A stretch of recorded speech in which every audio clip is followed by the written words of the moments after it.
In this video, we're going to take a look at the Model Mania Design Challenge from SOLIDWORKS World 2001. If you're unfamiliar with Model Mania, it's a design challenge held every year at SOLIDWORKS World where you're given a drawing similar to this, and your goal is to create this part inside of SOLIDWORKS both as quickly and as accurately as possible.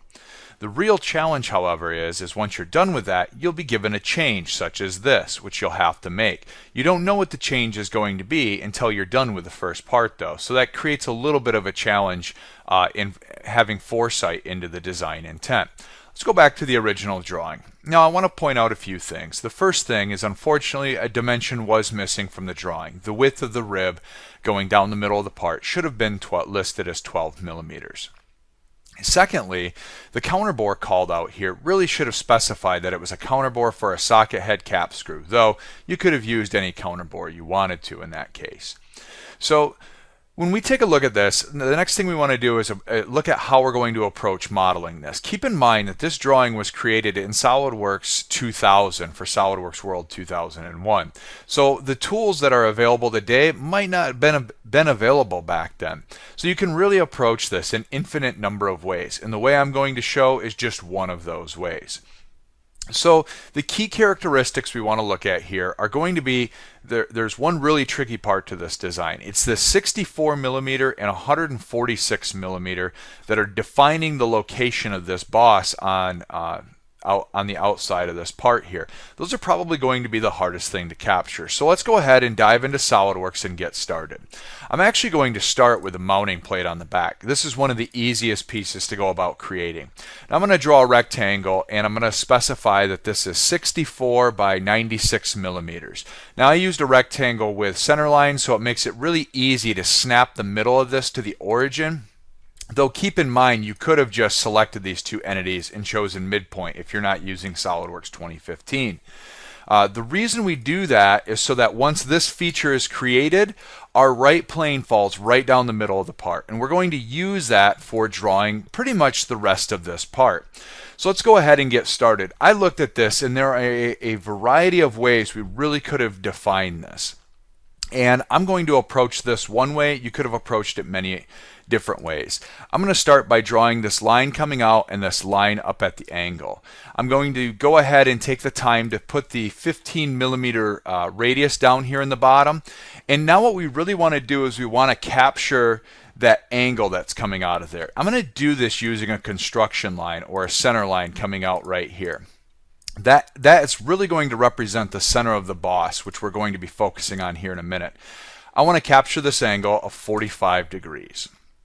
The next thing I want to do is we want to locate where the bottom of this is going to be. Now there's several ways you could have done this.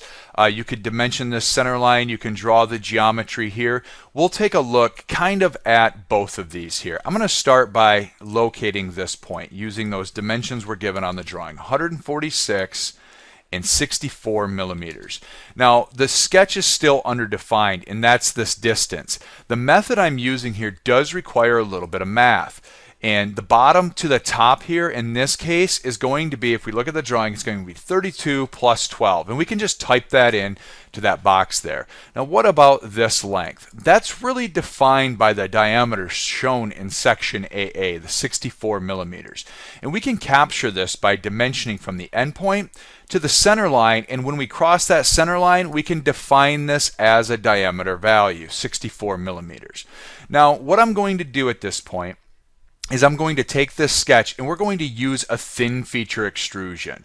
I'm going to set this to midplane, and again we want to capture that diameter in section AA, 64 millimeters. The thickness of this rib is given to us as 12, and we want to reverse that direction and go ahead and hit OK.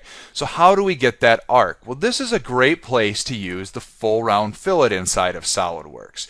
All I'm going to do is use select other to grab the far face, and I'm going to toggle through these faces pretty quickly here. And we've got that shape that we're looking for there now.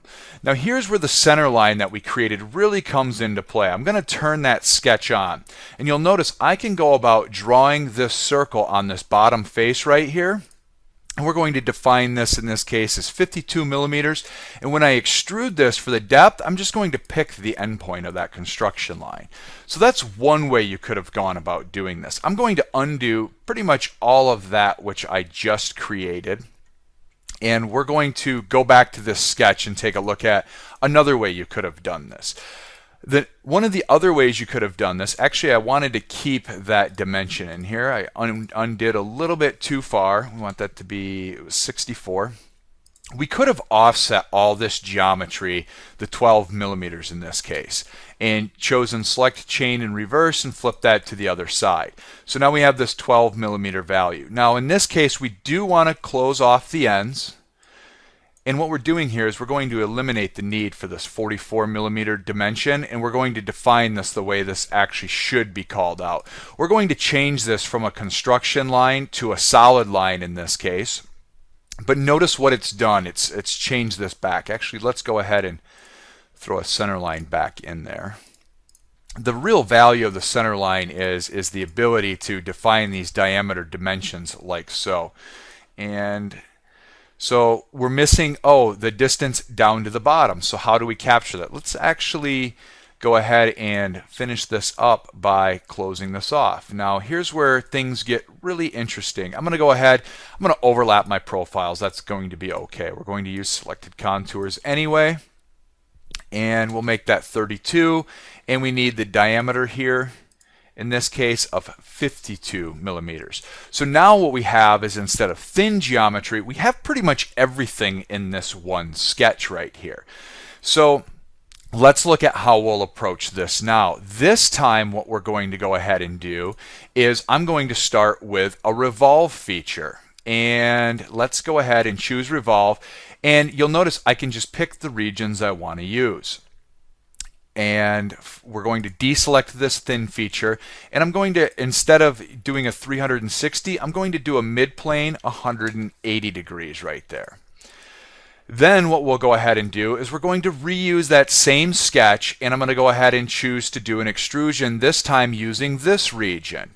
And for the direction, I'm going to choose to go up to vertex, and I'm going to choose the endpoint here, and we're going to do that for the second direction as well, and I'm going to choose up to there. And you'll notice again, I'm going to reuse that same sketch again. We're going to do one more revolved feature. This time we're going to select that region.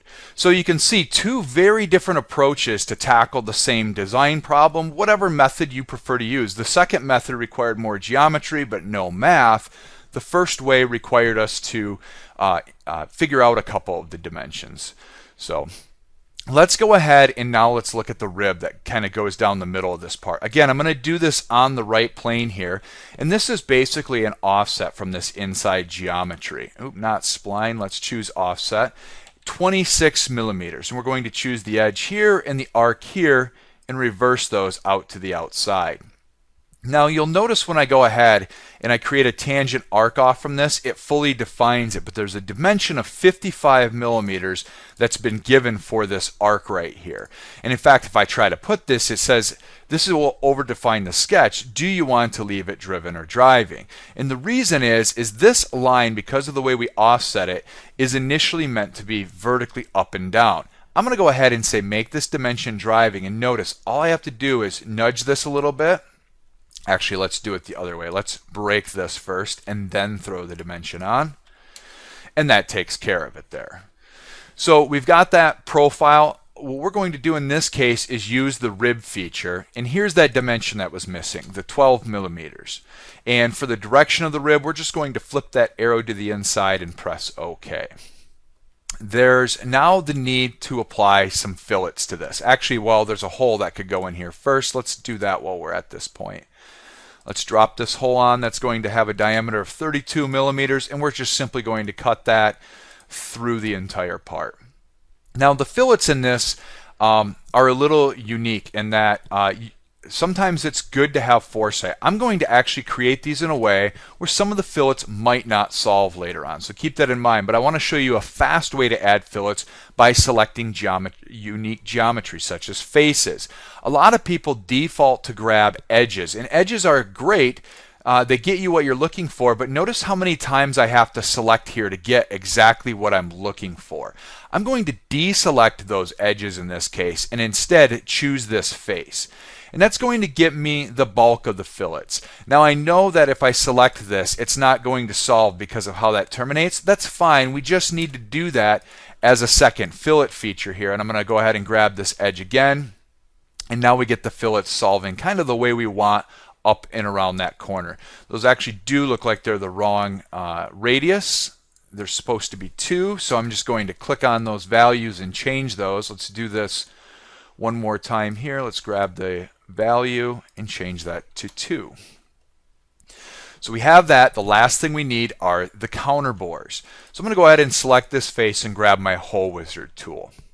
Now I have a counter bore for a socket head cap screw already defined. Let's go right into creating the positions.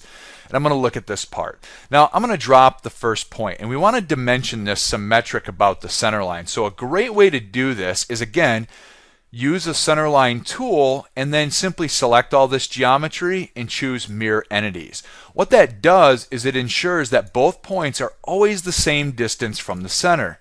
That way when I dimension from 1 to 1 and add the 60mm dimension, I actually don't need that defining dimension from the outside.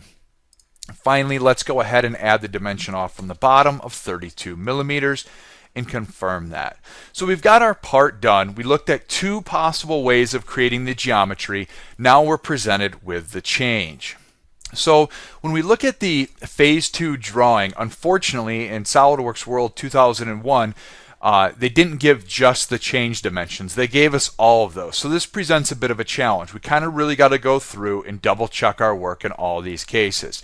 So let's start with the beginning. We're going to simply click on this feature and ensure that 96, 64, and 20 are in fact the values that are still used on the drawing, and they are. The next thing is where things start to change. We see a couple dimensions have changed. This angle has changed from 45 degrees to 55 degrees. And you can see that that's kind of changed the projection here. Now here's where things get interesting. When we change the 64 to 45, watch what happens to the fillets down here. Because the face we selected is no longer there, that flat face, here I'll show you, we'll go back, we'll change that back to 64. You can see that this flat face disappears when we reduce the size of this. So that's where I was mentioning faces are a great way, but it might present some challenges later on down the road. That's okay. We're going to go ahead and fix that by editing this feature. The face is missing. That's okay. We're going to select a new face here in this case. And we're going to go ahead and select these edges here in here. Now I want to point something out when I do this as well. Sometimes you don't get the fillet that you're looking for right in a corner right there. And that's because I did create these all at once. So I'm going to go back and I'm going to deselect these 2 edges that I added to this. And we're simply going to add those as an additional fillet in this case. And notice how we get a much nicer blend in there. Sometimes the order of fillets can really give you different results. And I highly recommend checking out Fillet Expert to look at different ways you can solve that. Now, one of the last things we need to do here, okay, let's make sure that these distances are all good. They all look right. This rib has changed substantially. When we go in here and look at this sketch, instead of being this tangent arc that goes into another arc, there's now a flat on here. So what we're going to do in this case is we're simply going to remove some of this geometry. What I'm going to do to make this simple is I'm going to come tangent off from here and I'm going to draw this line. And watch what I'm going to do. I'm going to go ahead and just trim all this geometry. And we can use power trim to do this pretty quickly. But look at this in this case. This arc is still tangent to this arc. I'm going to remove that, and instead I want it to be tangent to this line. An easy way to do this in 2015 is to select this vertice and just make that tangent like so. Now when I close the sketch, everything updates the way we want it. So there you have it, the Model Mania Design Challenge from SOLIDWORKS World 2001. We looked at multiple approaches to tackle this to point out the fact that any design challenge can be approached in a variety of different ways.